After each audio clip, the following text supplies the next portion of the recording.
নিয়ে গেছিলাম আয়েশকে একজনের সাথে দেখা করানোর জন্য। আয়েশ প্রথমবার তার সাথে দেখা করবে। কে ছিল সেই জন আর আমরা কেনই বা গেছিলাম? এই নিয়েই থাকছে আজকের ভিডিও। আসসালামু আলাইকুম সবাইকে। সবাই কেমন আছেন? আশা করি সবাই অনেক ভালো আছেন।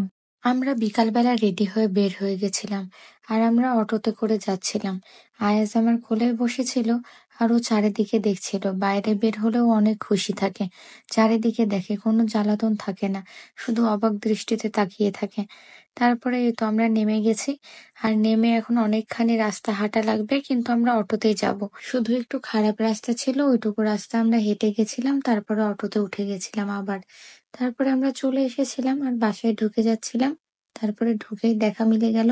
যার সাথে দেখা করতে এসেছিলাম, ইনি হচ্ছে আমার নানি শাশুড়ি, মানে আয়াজের বড় আম্মু। তো নানির অনেক বয়স হয়ে গেছে আর নানি প্রায় অসুস্থ থাকে। কয়েকদিন আগে অনেক বেশি অসুস্থ হয়ে গেছিল।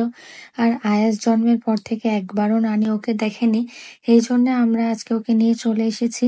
এই সুযোগ মিস করা যাবে না, যেহেতু দিনাজপুর এসেছি। আর নানি আয়াজকে দেখে অনেক বেশি খুশি হয়ে গেছিল। আর আমরাও অনেকদিন পর নানির সাথে দেখা করলাম, তাই আমাদেরও অনেক ভালো লাগছিল। এরপরে আমরা বেশ কিছুক্ষণ গল্প টল্প করে বাইরে বের হয়েছিলাম। নানির বাসার আশেপাশে অনেক বিল ছিল, বাগান ছিল, বড় বড় মাঠ ছিল, একদম গ্রামের বাসার মতো।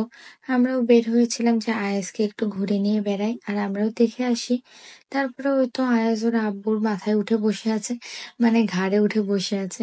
আর অনেক হাসছিল, মজা করছিল। পিছে আয়াজের চাচু ছিল। আয়াজও ওদের এই খেলাতে অনেক বেশি মজা পাচ্ছিল, খুবই বেশি হাসছিল, অনেক এনজয় করছিল। আর আমিও ওদের এই ভিডিওটা নিয়ে নিচ্ছিলাম। দেখেন আয়াজ কত বেশি হাসছে। ও অনেক খুশি ছিল, মাশাল্লাহ। এই জায়গাতে আমরা সবাই আয়াজের সাথে অনেকগুলা খেলা করছিলাম আর ছবিও তুলেছিলাম, কারণ আশেপাশের প্রকৃতি অনেক বেশি সুন্দর লাগছিল। একটু পরে সন্ধ্যা হবে, মানে সন্ধ্যার আগের মুহূর্ত যেমন থাকে আর কি। পরে আবার আমরা ব্যাক করছিলাম নানি বাসায়। তারপরে এসে এই তো আয়াজ নানির হাঁড়ি পাতিল গুলা নিয়ে খেলছিল। আর ওকে একটু আমি এখন ফিডার বানিয়ে দেব, ওর খিদা পেয়েছে। তো আমি ওর জন্য বানিয়ে নিয়েছিলাম নতুন ফিডারটাতে দুধ। আয়াজকে খাওয়াতে খাওয়াতে ওইদিকে নানি আমাদের জন্য মুড়ি আর চা নিয়ে এসেছে। এত শরীর খারাপ তাও এগুলো আমাদের জন্য করেছে। তারপরে আমরা মুড়ি আর চা খেয়ে বের হয়ে যাব, কারণ সন্ধ্যা হয়ে যাচ্ছে। আর এই রাস্তাটা অনেক বেশি ছোট, একদম গ্রামের আঁকাবাঁকা রাস্তার মতো, তাই আমাদেরকে সন্ধ্যার আগেই বের হতে হবে। এই তো আমরা বের হয়ে গেছিলাম আর অটোতে বসে যাব এখন। আমরা যখন এই আঁকাবাঁকা পথ দিয়ে বাসায় যাচ্ছিলাম, তখন দৃশ্যটা অনেক বেশি সুন্দর লাগছিল।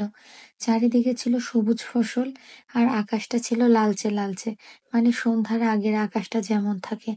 আজকের জন্য এইটুকুই। আল্লাহ হাফেজ।